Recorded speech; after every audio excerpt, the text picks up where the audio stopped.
Kaugnay pa rin sa nangyaring iyakan at dramahan sa loob ng Senado, lumutang ang mga screenshots sa social media, lalong-lalo na galing sa mga minority senator na kinamusta naman pala ang mga majority na senador na binakamusta ang kanilang status sa loob ng Senado.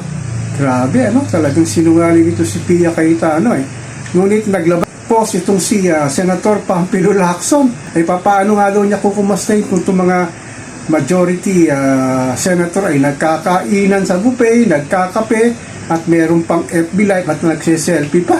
Sinasabi nga nila the Senate is under attack o the Senate was under attack. Grabe talaga itong Pia Cayetano na ito. Talagang gumawa lamang na eksena at nagpaawa sa taong bayan. Grabe talaga.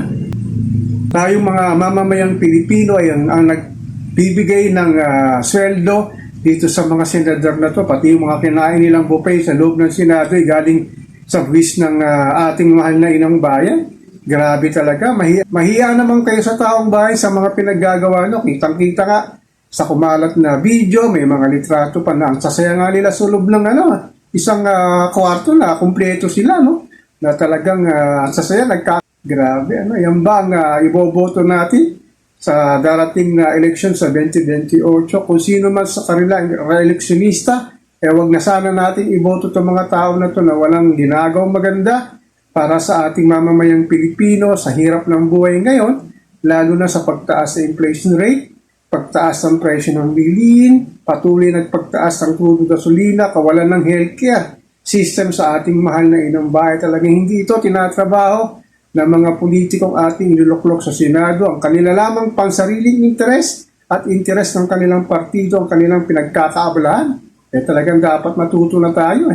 Grabe. Dahil itong mga tao na ito talagang wala man lang sinasabing magandang ibibigay para sa ating mahal na inang bayan, ngunit sa kanilang pansariling interes lamang ang kanilang iniisip. Talagang grabe. Ang mga tiwaling politiko na hayahay lang sa buhay. Sinabi na nga ng NBI at ng DILG na wala namang atake nangyari sa loob ng Senado at kagagawan lamang nito ng Senate President na si Alan Peter Cayetano na kapatid nga ni Pia Cayetano. Talagang pag hindi pa ito nawala sa Senado sa susunod na election na ewan, saan tayo pupulutin? Kaya talagang dapat hindi na sila makabalik sa darating na election sa 2028. So ako po si Papa Ken, patuloy po akong magmimiron, magmamatsyag dito sa pang-araw-araw nating buhay at kaganapan dito sa ating mahal na inang bayan.